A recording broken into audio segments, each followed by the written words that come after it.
Hey folks, and welcome to Rayong. We're about 10-12 kilometers east of the city of Rayong, and we're going to be here for a few days looking around, doing some stuff, having a lot of fun. But before we can do any of that, there's something I feel compelled to do, and that's all rooted back to a motorcycle accident I had here 28 years ago, and it's a bit of a story. I don't tell many stories on this channel because, quite frankly, I don't have many to tell. But this one's kind of special to me, so I'll take you back to kind of the beginning and show you some of the area and the background as I tell this story. So I'm in downtown Rayong today. This is much the same as I remember it, but I think this downtown area hasn't changed much. They've got new shopping malls, a great big central festival. They've got all sorts different stuff, but this area pretty much looks the same as it did 28 years ago when I used to come here every day. I didn't actually stay in the city. I stayed out of the city at this place.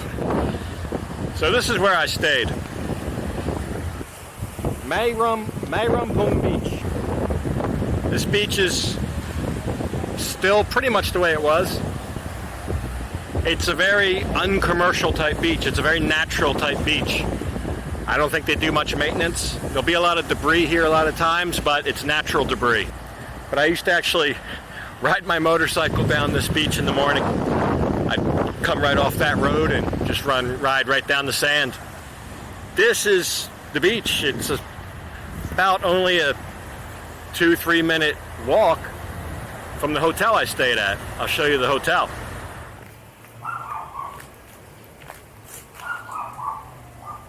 So this is where I stayed. It was a very nice hotel at the time, brand new. In fact, when I was staying here, these specialty rooms, they have a durian, a jackfruit, a watermelon, all that down there. They were just painting those up. They were just finishing those.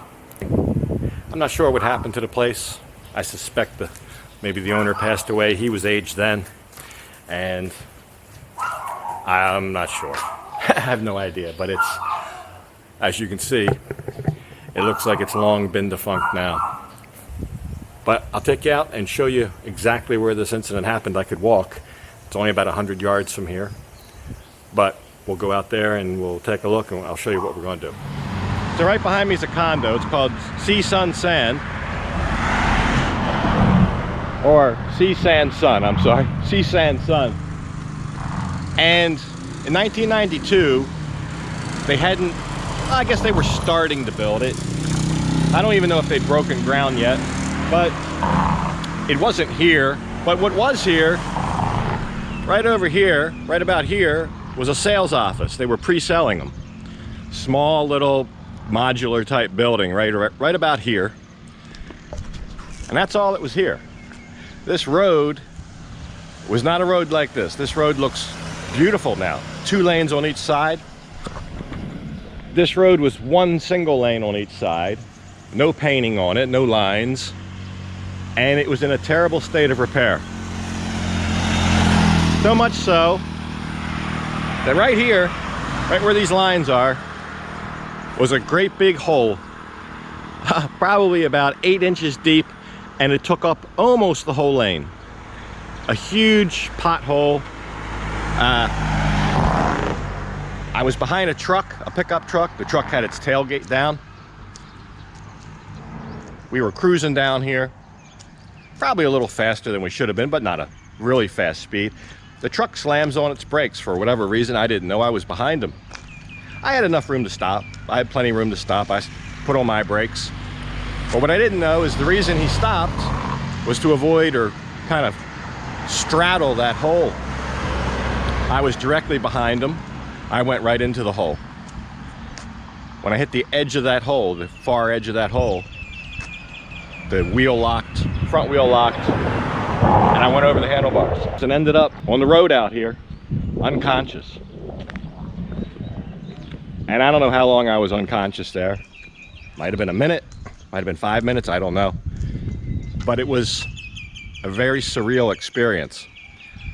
It's like I was awake, but everything was totally black. couldn't see, but I could hear. I couldn't hear what was around me. It was like I was transported back to my family home, and I was in the kitchen of my family home, and I could, plain as day, as clear as a bell, hear my mother and father bickering about something in the kitchen, about the cabinets, and I could hear the dishes and the cabinets opening and closing, and I could hear what they were saying. It's almost like I was just eavesdropping, or I was invisible, and I was right there, but I couldn't see them. They couldn't see me, but I could hear everything they were saying. And I was like weightless. It's like I didn't have a body. It's a really weird kind of feeling. Something I've never forgotten.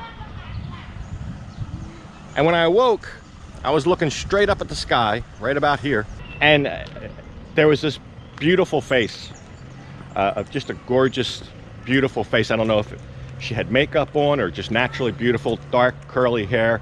She was wearing a purple traditional Thai blouse, trimmed in gold, and a dark colored purple, almost with tan pattern, a sarong fashioned into a skirt. Very traditional Thai, beautiful face, and she said she was there to help me. And I thought that maybe she worked in this little sales office here. It went through my mind, but I was all banged up. My knees, my ankles, my hands, my arms. I had taken a little bit of a beating on the road, and I obviously hit my head because I was knocked unconscious. But despite reaching back to feel if I had any injury, there was none. There was no blood, there was no contusion, there was no bruise. There was no visible or physical damage to my head, despite not wearing a helmet and despite being knocked unconscious. And she kind of helped me up, tended to my wounds a little bit, and I was only 100 meters from where I was staying over here, and the priority was to get off the road and get back over there. I was still here another month. I was on crutches for 2 weeks, on a crutch, I guess you could say. And I went back to try to find her. I never could find her. She didn't work in the sales office. In fact, the sales office wasn't even open most of the time. I think they were only open on the weekends or something. This was a weekday in the middle of the day, broad daylight. I don't know where she came from. I never saw her again. I wanted to go back and thank her, but it was a mystery. She was gone. And for somebody to be dressed like that and look like that in the middle of the day and be right there, I always thought was strange, was very strange. And the more time went on, the more I kind of could digest this and think about it. And it's one of my most vivid memories in my head, the entire incident. The time I was unconscious, the time waking up and seeing her face. It's probably the most vivid memory in my head. And it's 28 years ago.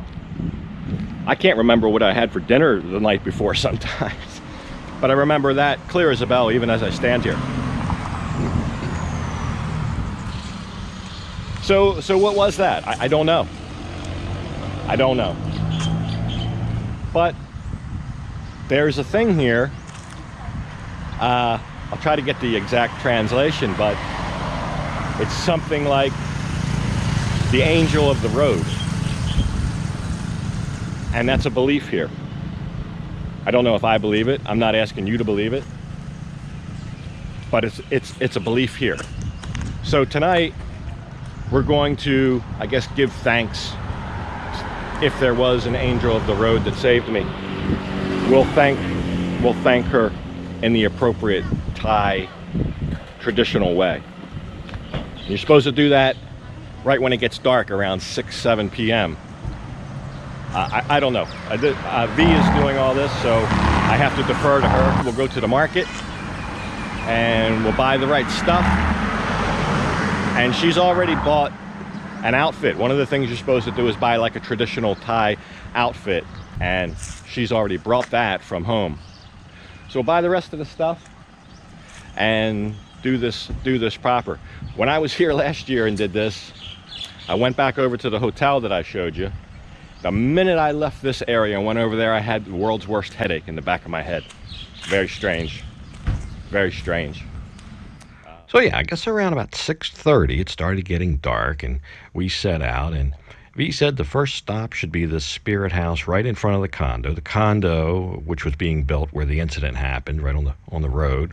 So we stopped here at this spirit house, and she was going to do a prayer and an offering. And here again, I got to defer to V. She's pretty good at this kind of stuff. She's fairly religious. She's pretty much into the Buddhist traditions, and she knows it a lot better than I do, put it that way. So she's here, and we're going to do this. So I don't know. For something that, for me, it just didn't feel quite right. And we went out to the road, and I guess that felt a little better. I said, yeah, this is where it happened. If you're going to do a prayer or an offering, maybe this is where it should be.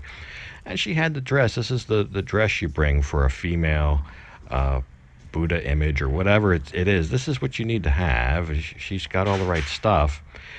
And a lady stopped by, a neighbor. I guess she lives around the corner, and she was kind of interested to know what we were doing. And we talked with her for a minute. Very nice lady. And she spoke a little English as well. She spoke pretty decent English.